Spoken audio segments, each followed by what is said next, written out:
Bonjour chers auditeurs et bienvenue dans notre programme de l'enseignement par la radio, de la lecture, de l'écriture et du calcul partout où vous vous trouvez. Je suis M. Amadou, votre enseignant. Ce programme vous est offert par l'ONG Save the Children en collaboration avec l'ONG Investir dans l'enfance pour demain, IED, et la Direction régionale de l'enseignement primaire, de l'alphabétisation, de la promotion des langues nationales et de l'éducation civique de Tillabéri, sous la tutelle du ministère de l'enseignement primaire, de l'alphabétisation, de la promotion des langues nationales et de l'éducation civique, sur financement de Education Cannot Wait, ECW. Je suis Fatih, une élève comme vous de l'école Gomni. Bienvenue dans la leçon numéro 2 de nos leçons de lecture et d'écriture. Merci Fatih. Laisse-moi te présenter. L'école de Fatih est fermée et elle a accepté de nous aider à présenter ces leçons radio. Comme certaines écoles de notre région n'ont pas pu rester ouvertes, nous diffusons cette série de leçons de lecture et d'écriture pour que des apprenants comme vous et Fatih puissent poursuivre vos études. Pendant les semaines et mois à venir, le programme d'enseignement par la radio sera diffusé pour les classes du CM. Des leçons de lecture et écriture pour les élèves du CM. C'est ça. Tous ceux qui ont des compétences de base en lecture et écriture et veulent continuer à apprendre peuvent participer à ces leçons. Cela veut dire que si vous connaissez déjà l'alphabet et que vous pouvez lire des textes simples, vous pouvez apprendre avec nous. Alors, mon grand frère et ma grande sœur peuvent participer? Tout à fait. N'hésitez pas à encourager vos amis, vos frères et sœurs et vos parents ou toute personne plus âgée qui s'occupe de vous à participer. D'ailleurs, s'il y a un adulte près de vous, j'ai un message à lui transmettre maintenant. Bonjour à tous les parents et tuteurs. J'aimerais vous encourager à être présents pendant ces leçons. Même si vous êtes occupés, le simple fait d'être dans le même espace peut être bénéfique. Si vous avez le temps de suivre la leçon ensemble, c'est encore mieux. Chers auditeurs, ne vous inquiétez pas si les adultes ne peuvent pas être là. Nous avons conçu nos leçons pour que les élèves puissent les suivre tout seuls. Avons-nous besoin de matériel pour étudier? Merci d'avoir posé cette question, Fatih. Pour toutes les leçons, c'est une bonne chose d'avoir du papier et un crayon ou un stylo. Si possible, essayez d'avoir un cahier dans lequel vous pouvez faire tous vos exercices, prendre des notes et faire vos devoirs à la maison ou toute autre tâche. Comme ça, tout se trouvera au même endroit. Mais si vous n'avez pas de cahier, un bout de papier fera l'affaire. Et si quelqu'un n'a pas le matériel, peut-il participer? Bien sûr, vous pouvez parfaitement suivre ces leçons si vous écoutez bien et êtes attentif. Si vous ne pouvez pas écrire, essayez de résoudre les problèmes et de faire des exercices dans votre tête. Ou écrivez en l'air avec votre doigt. Ou par terre ou dans le sable. C'est ça. Nous allons commencer par réviser rapidement ce que nous avons appris pendant la dernière leçon. Nous avons appris ce que sont les syllabes. Ce sont les petites unités de son qui composent chaque mot d'une langue.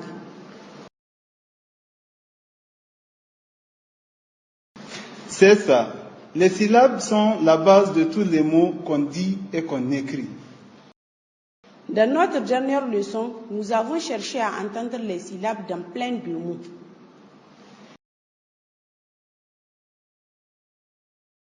Et vous avez relié chaque syllabe aux lettres écrites pour écrire ces mots. Aujourd'hui, on va continuer à travailler sur les syllabes. Vous allez aussi apprendre la différence entre un mot et une syllabe. Mais d'abord, nous allons vous révéler le mot mystère. C'est un mot de 9 lettres. C'est un mot dont nous avons parlé pendant le jeu auquel nous avons joué pendant la dernière leçon. C'était un des mots les plus longs et qui comptait de nombreuses lettres.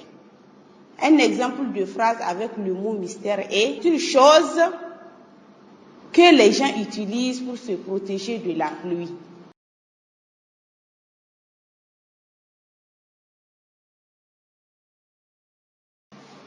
Auditeurs, qu'avez-vous trouvé? Dites le mot à haute voix. Le mot mystère d'aujourd'hui est parapluie. Parapluie s'écrit P-A-R-A-P-L-U-I-E.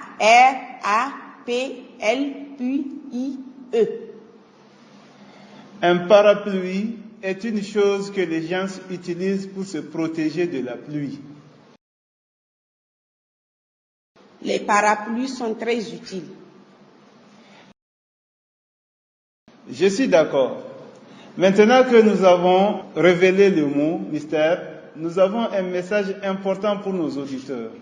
Écoutons-le. Après le message, nous commencerons la leçon du jour.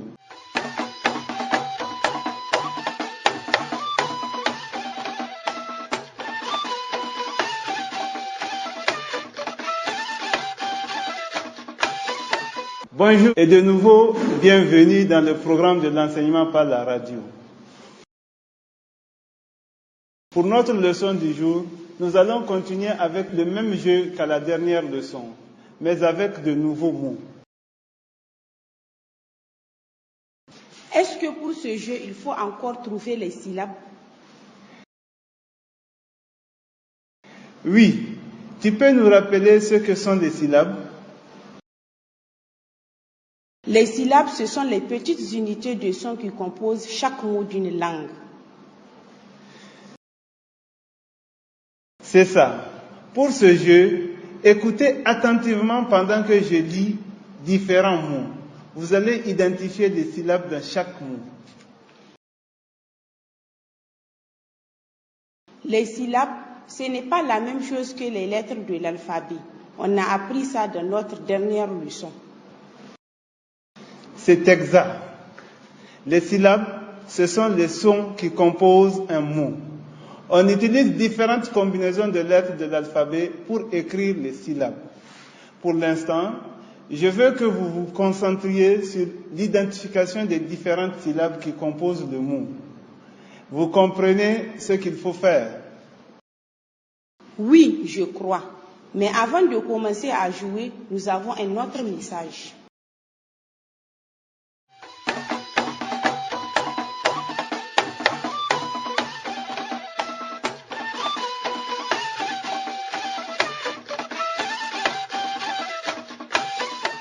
Bonjour, le programme de l'enseignement par la radio est de retour. Avant la pause, nous avons appris que chaque mot parlé se composait de petites unités de son appelées syllabes. Nous allons maintenant faire un jeu pour voir si vous entendez les différentes syllabes dans les mots.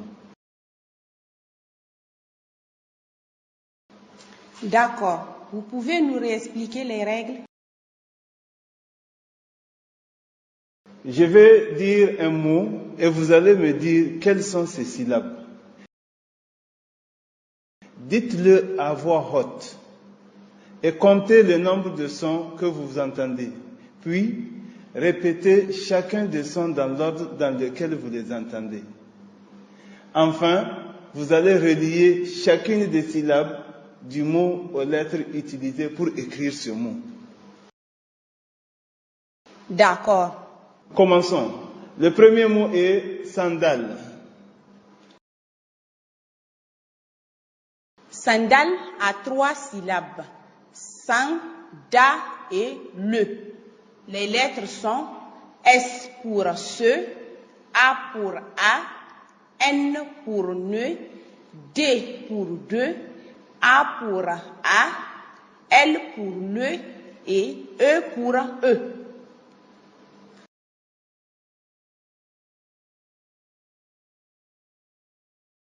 Le mot suivant est forêt. Forêt a 2 syllabes, fo et ré. Les lettres sont F pour feu, O pour eau, R pour re, E pour e et T pour te. Le mot suivant est déserte. Déserte à 3 syllabes. D, Z et T. Les lettres sont D pour 2, E pour E, S pour se, E pour E, R pour re, T pour te et E pour E. Le mot suivant est armoire. Armoire aussi à 3 syllabes. Ar, moi et re. Les lettres sont A pour A, R pour re, M pour me, O pour O, I pour I, R pour re et E pour E.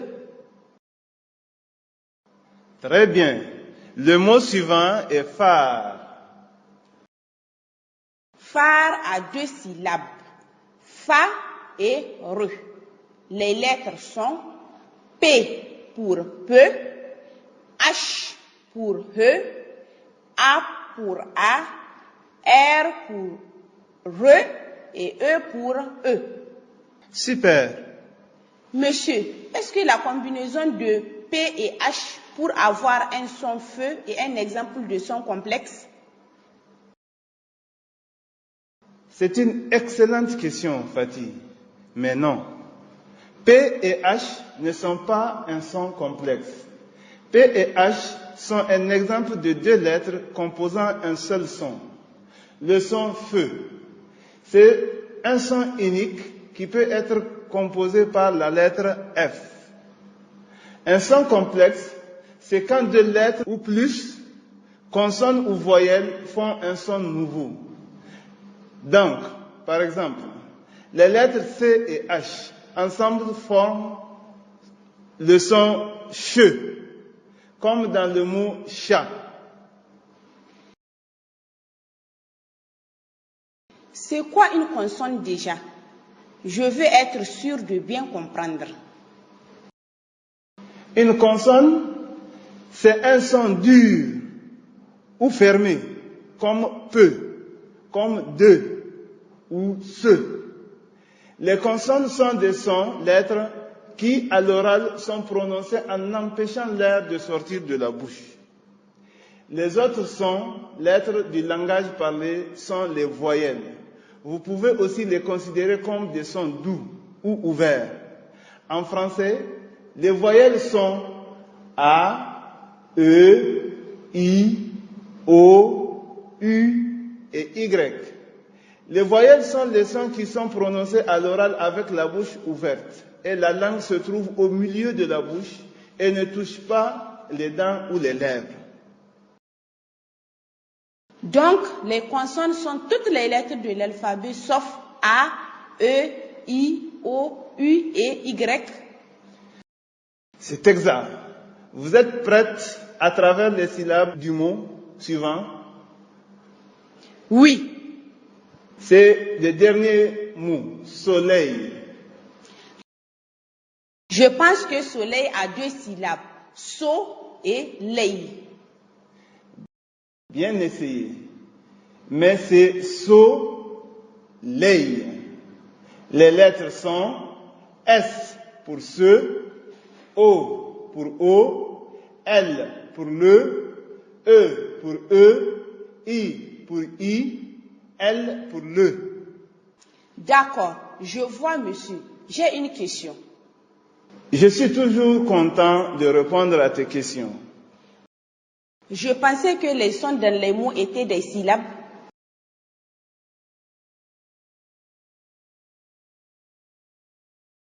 C'est une très bonne question, Fatih. Les syllabes peuvent quelquefois constituer un mot. Exemple, moi, sac, va. En fait, ça nous amène à un rappel des leçons précédentes. On va maintenant revoir ce que sont les syllabes. Une syllabe, c'est un segment ou un élément sonore du mot. Mais les syllabes sont des ensembles de sons qui composent le mot tel que nous le prononçons. Les syllabes sont généralement constituées de sons plus longs qu'une lettre.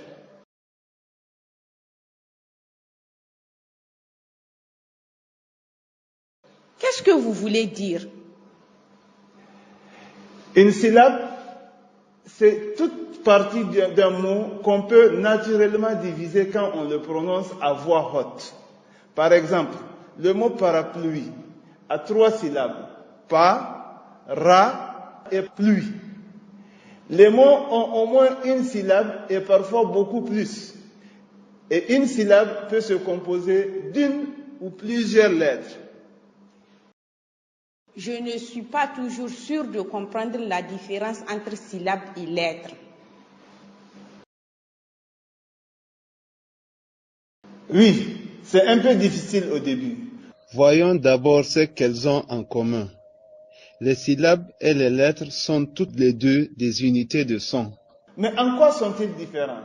La décomposition d'un son en syllabes est très différente de la décomposition d'un son en lettres. Il y a souvent beaucoup plus de lettres dans un mot que de syllabes. Dans le jeu que nous venons de faire, vous avez décomposé les mots en syllabes. Prenez le mot chat, par exemple. Il n'y a aucune syllabe dans chat. Mais combien de lettres contient-il?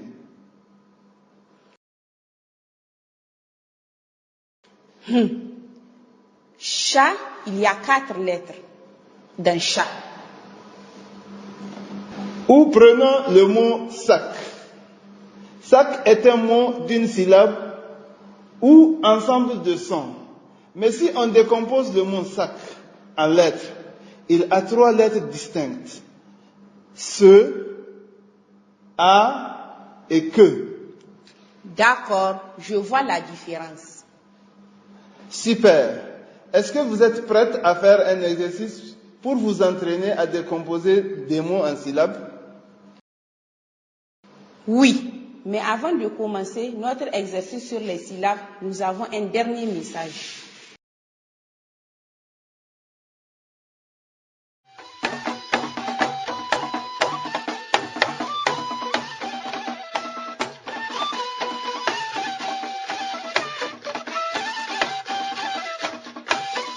De nouveau, bienvenue dans le programme de l'enseignement par la radio.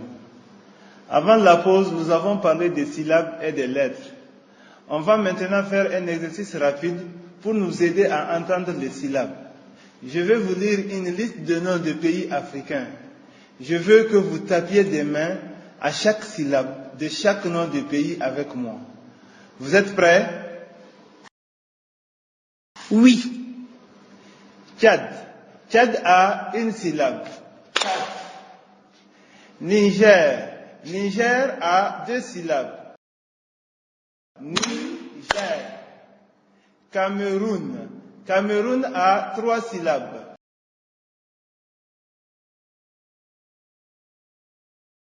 Cameroun. Nigeria. Nigeria a 3 syllabes. Nigeria. C'était amusant. Essayons encore avec d'autres pays africains. Ghana. Ghana a 2 syllabes. Ghana. Sénégal. Sénégal a 3 syllabes. Sénégal. Celui-ci est lent. Burkina Faso. En fait, il se compose de 2 mots. Burkina et Faso. Il a 5 syllabes. Burkina Faso. Vous comprenez maintenant la différence entre une syllabe et une lettre qui est la description d'un seul son à l'écrit? Oui. Comme devoir à la maison, je veux que vous vous entraîniez à compter les syllabes et les lettres. Dites les mots à voix haute, si vous pouvez. Écrivez aussi les mots. Puis comptez les lettres et tapez des mains à chaque syllabe pour les différents mots. Et maintenant? C'est l'heure de notre mot mystère. Souvenez-vous, les mots mystères sont choisis pour vous apprendre des mots que vous pouvez utiliser pour vous décrire vous-même et décrire les gens, les choses et les événements autour de vous.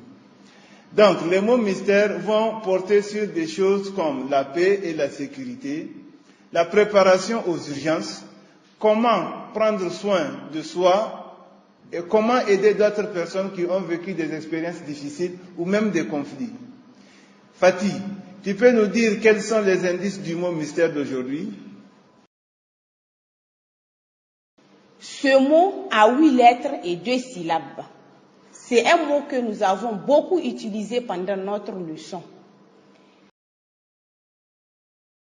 C'est un mot que vous utilisez quand vous voulez plus d'informations sur quelque chose ou que vous ne comprenez pas quelque chose. Un exemple de phrase avec le mot mystère est quand un élève ne comprend pas quelque chose qu'il a entendu, il pose. Sur ce, il est temps de nous quitter. Merci de nous avoir écoutés. N'oubliez pas, la prochaine leçon sera diffusée à la même heure. Nous espérons que vous vous joindrez à nous pour continuer à apprendre et découvrir le mot mystère. Au revoir. À bientôt. Ce programme vous est offert par l'ONG Save the Children en collaboration avec l'ONG Investir dans l'enfance pour demain, IED, et la Direction régionale de l'enseignement primaire, de l'alphabétisation, de la promotion des langues nationales et de l'éducation civique de Tillabéri, sous la tutelle du ministère de l'enseignement primaire, de l'alphabétisation, de la promotion des langues nationales et de l'éducation civique, sur financement de Education Cannot Wait, ECW.